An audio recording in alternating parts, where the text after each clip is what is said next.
food processing plant fire happened yesterday in Montebello, California. California has experienced its share of devastating processing plant fires. Back in April, a massive fire at Salinas, California broke out in the key agricultural region, where tens of thousands were forced to evacuate their homes. Some internet sleuths are doing the heavy lifting for us, so we wanted to put this on the map on the screen from Z-Maps. This shows the alarming rate of fires at manufacturing plants, grocery stores, food pantries, farms, and grain factories. It's likely that over 100 of these fires have taken place just this year. Just this month, the Graincraft flour mill in Pendleton, Oregon was completely destroyed, and even tens of thousands of chickens were killed in a May fire in Minnesota. So let's take another look at the map. Let's look at the manufacturing fires alone. The black markers show that this is happening across the country, especially in California and in the Midwest East Coast. Now let's see the grain map. Oregon, Washington, and Pacific Northwest appear to have taken a hit, as well as the Midwest. And as far as farm fires go, let's look at these green markers appearing in droves from Minnesota to Wisconsin, Michigan, and all down the East Coast. Now, there has been a lot of conspiratorial discussion online about these. People from Tucker Carlson to Charlie Kirk are asking whether this is an intentional threat on our food system, and if there's really something to see here. What do you make of it, Robbie? Well, actually, let's play that a bit of Tucker's show. This guest, Jason Rantz, talking about it on Tucker Carlson. Let's play that. Good to see you. Yeah, obviously, when something happens every so often, you obviously hope that there's no significant damage and certainly no one gets hurt, but you kind of write it off. It's not that big of a deal. Accidents happen. But when you've got well over a dozen food processing plants and warehouses getting destroyed or seriously damaged over just the last few weeks, at a time when the food supply is already vulnerable, it's obviously suspicious, and it could lead to serious food shortages. That's why some folks are now wondering, well, number one, what's going on? And you've got some people speculating that this might be an intentional way to disrupt the food supply. Wait, may I ask you to pause there really quick? Can I just ask you, I just want to nail this down so our viewers understand. There have been confirmed over a dozen disabling accidents at food plants in the last month, over a dozen. Absolutely.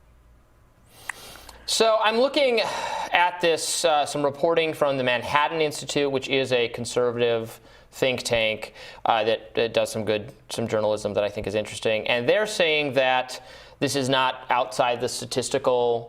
There's nothing statistically amiss here. This is within the normal number of fires that occur.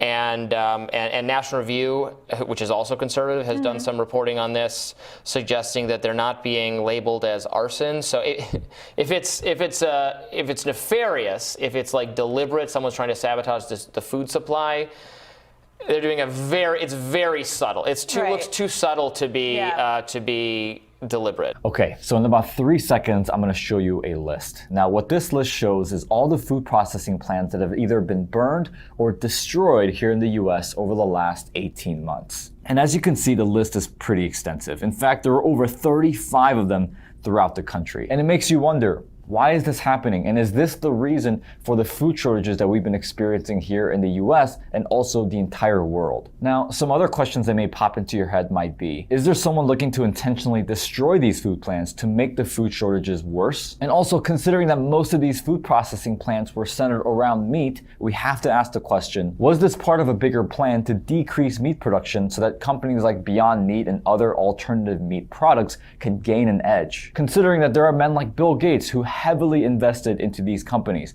which, by the way, we'll talk about him in a little bit. But regardless, millions of Americans have asked these questions across many different platforms. Even Tucker Carlson spotlighted this issue on his show. Food processing plants all over the country seem to be catching fire. So I decided to do some digging myself, and honestly, what I found was pretty typical. Media outlet after media outlet was pretty much pawning this off as a conspiracy theory, dismissing all the instances of all these food plants being burned and destroyed by saying that many of these were reported as accidental and not the work of an arsonist, and that this is primarily due to labor shortages, along with the fact that these fires apparently happen all the time. But despite the media saying it was nothing out of the ordinary, my mind immediately asked the question, well, if it's nothing out of the ordinary, then why not share the data and the facts on the amount of food processing plants that were destroyed, not just in 2022 or 2021, but also in 2017, 2004, 1996, I think you get the picture. So considering none of the media outlets provided any real data, I decided to do it myself. And well, after spending a few hours looking through 46 different pages of Google,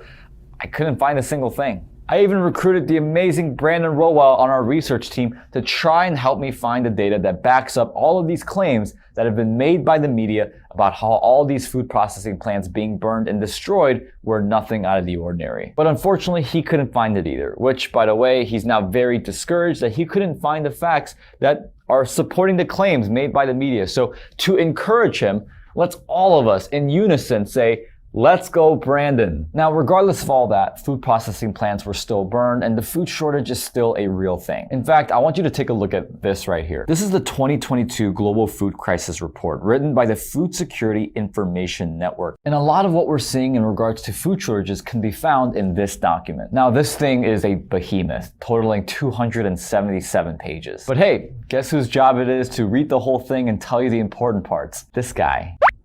Now, in summary, from a global standpoint, when comparing the 39 countries/territories that were consistently in food crises in all of 6 editions of GRFC, the number of people in crisis or worse or equivalent almost doubled between 2016 and 2021, up from 94 million to almost 180 million. On top of that, the report continued by saying that global food prices rose to new heights in 2021 as a result of a combination of factors, and that domestic food price inflation in many low-income countries rose significantly. Now, if we're going to talk specifically about the United States, food prices between February 2021 and 2022 have gone up 7.9% year over year.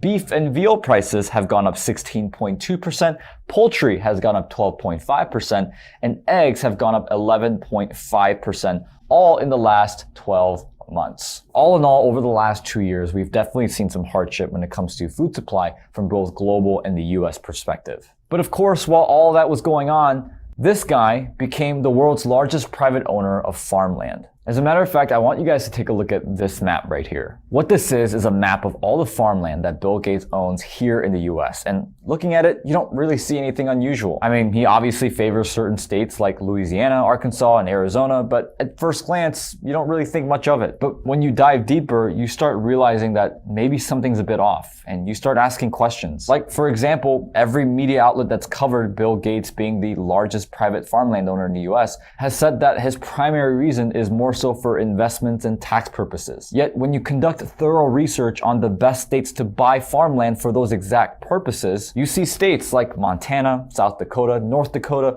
Kansas, and Oklahoma, of which Bill Gates owns 0 farmland in any of those states. Now, mind you, those states were the ones that showed up consistently as the top 5 for buying farmland, primarily for investment and tax purposes. Even if you expand to the top 10 states, you get Texas, Iowa, Kentucky, Wyoming, and California, of which Bill Gates owns farmland in 3 out of the 5. But those holdings are minimal compared to the other states. Okay, so the question that everyone is asking, why is Bill Gates buying farmland, especially for someone who's invested heavily into alternative foods? Now, as mentioned earlier, the majority of people, especially media outlets, seem to believe that the primary reasons are investments, but mostly taxes, which I personally don't buy it. I mean, why would a guy worth $123 billion be worried about taxes? Also, as a real estate investing expert myself, if Bill Gates' real reasons were investments and tax benefits, he'd have a much better time by getting involved with other real estate assets such as multifamily or self-storage, which crushed it in the year 2021, as opposed to raw farmland. But instead of journalists on the internet, or even me for that matter, why don't we just hear it from the man himself? Because on April 15th, a Q&A session hosted by The Guardian included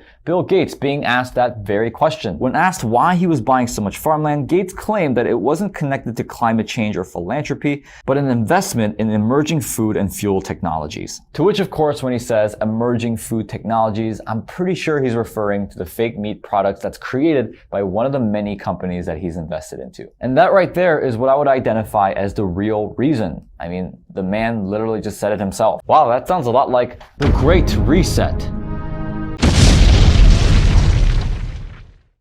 The coronavirus pandemic has no parallel in modern history. It is our defining moment. Those are the words of Klaus Schwab, head of the World Economic Forum, in COVID-19, the Great Reset. People assume we are just going back to the good old world which we had, and everything will be normal again in how we are used to normal, in the old fashion. This is, let's say, fiction. It will not happen.